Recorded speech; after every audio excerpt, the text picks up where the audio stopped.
Hare Krishna. I received a question asking how can we stay focused in life without losing concentration on the goal of our life. So before we get on, we need to understand that all of us, you, me, all of us, are ordinary human beings. And we are into the age of Kali, where meditating upon a single thing is the most difficult task. Because our mind cannot stick to one single thing, because we have a lot of distractions around us today. हमारा ध्यान बहुत ज़्यादा भटकता है, क्योंकि ये कली का एक दोष है क्या कि मन इंसान का कभी स्थिर नहीं हो पाएगा, चंचल रहेगा, उसकी आयु कम होगी, उसका मन चंचल रहेगा. लेकिन याद रखिएगा, जैसे एक माँ है, उसके पास कितना भी काम क्यों ना हो, कितनी भी मुसीबतें क्यों ना हो, वो कितनी बीमार क्यों ना हो, उसकी प्रायोरिटी उसका बच्चा होता है. क्या कि उसको अपने बच्चे का ध्यान रखना है, बच्चे के लिए खाना पकाना है, बच्चे का टिफ़िन पैक करना है, बच्चे को स्कूल भेजना है. वो कितने भी बीमार क्यों ना हो, लेकिन वो अपने बच्चे की सेवा करना नहीं भूलती. क्यों? क्योंकि उसका बच्चा उसकी प्रायोरिटी है. So it's all about priorities. No matter how the situations are around us, but if we are too much dedicated, we're completely dedicated towards our goal, nothing can stop us from achieving that goal. हमारे संकल्प की कमी है. अगर हमारा संकल्प मजबूत है ना, हम जो चाहे वो पा सकते हैं.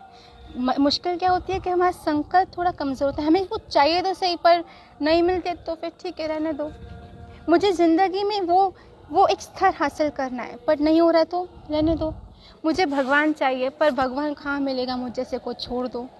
तो हमारा संकल्प कमज़ोर हो जाता है. लेकिन याद रखिएगा, संकल्प अगर हमारा मजबूत है ना, शक्ति हमारी साक्षात कृष्ण करते हैं. लेकिन उसके लिए हमारा संकल्प मजबूत होना ज़रूरी है. और संकल्प मजबूत कैसे बनता है? चाहत से, इच्छा से. जब किसी चीज़ को पाने की बहुत ही दृढ़ चाहत हो ना, तो हमारा संकल्प बन जाता है कि मुझे ये चीज़ चाहिए, मुझे वहाँ तक ज़िंदगी में पहुँचना है. तो जब हमारी किसी चीज़ के प्रति या किसी व्यक्ति या किसी वस्तु के प्रति एक चाहत होती है, जैसे भक्तों की चाहत है कि मुझे कृष्ण चाहिए, तो कृष्ण के प्रति उनकी चाहत दृढ़ है, तो वो संकल्प करते हैं क्या कि मैं अपना जीवन भक्ति में बिताऊंगा. हाँ, अपने कर्तव्यों का पालन करूंगा, लेकिन भक्ति करता रहूंगा, कृष्ण को कभी नहीं भूलूंगा, क्योंकि मुझे कृष्ण चाहिए और यही मेरे जीवन का लक्ष्य है. और वो कहीं भी क्यों ना रहे, वो कृष्ण को याद रखता है, क्योंकि उसके कृष्ण के प्रति दृढ़ चाहत है, कृष्ण से प्रेम है, अनुराग है. और उसी प्रेम, उसी चाहत ने उसके संकल्प को दृढ़ किया है, इसलिए वो गिव अप नहीं करता. हमारी प्रॉब्लम क्या है? हम लोगों को कुछ थोड़ा मायूस क्या हो जाता है, निराश क्या हो जाते हैं, हम लोग वो लक्ष्य को ही त्याग देते हैं. याद रखिएगा, हम सब के जीवन का लक्ष्य है कृष्ण प्राप्ति. संसार में किसी की होगी लक्ष्य इतना पैसा कमाना है या ये कमाना है, इट्स नॉट बैड, चलो वो एक तरफ. लेकिन हमारे जो वास्तविक लक्ष्य है, हाँ, spiritual goal is to attain Krishna's prem, Krishna prem, the devotional love, the devotional service for Krishna. तो जब एक दृढ़ चाहत होती तो संकल्प मजबूत हो जाता है, और संकल्प हमारा तो शक्ति कृष्ण की. इसके लिए हमारी संकल्प मजबूत होना चाहिए किसी भी चीज़ में. लेकिन अगर हमारा संकल्प किसी का बुरा करना है, किसी का नुकसान करना है, तो फिर भगवान हमारा साथ नहीं देते. अगर हमारा संकल्प किसी का भले का है, हमारे संकल्प में किसी को हानि नहीं पहुंचेगी, किसी का नुकसान नहीं होगा, तो हमारी मदद साक्षात कृष्ण करते हैं. लेकिन उसके लिए हमारे इंटेंशंस भी प्योर होने चाहिए.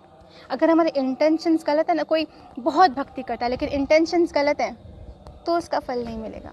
हमारे इंटेंशंस प्योर होने चाहिए, और उसमें इंटेंशंस प्योर प्लस हमारी चाहत, दृढ़ संकल्प, ये जब दोनों चीज़ें मिल जाती है ना, तब हम हमारे लक्ष्य तक पहुंच जाते हैं. और तब भगवान ही है जो हमारे लिए रास्ते खोलते जाते हैं. इसके लिए हम लोगों की दृढ़ संकल्प होना चाहिए, और दृढ़ संकल्प के लिए हमारी चाहत, हमारा प्रेम होना चाहिए उस लक्ष्य से. भक्तों का लक्ष्य है कृष्ण, इसके लिए वो किसी भी हालत में भक्ति नहीं छोड़ते. और हमें भी हमारे जीवन का लक्ष्य कृष्ण प्राप्ति, कृष्ण प्रेम की प्राप्ति, कृष्ण की सेवा की प्राप्ति होनी चाहिए, ताकि हमारा जन्म भी सफल हो जाए. हरे कृष्णा.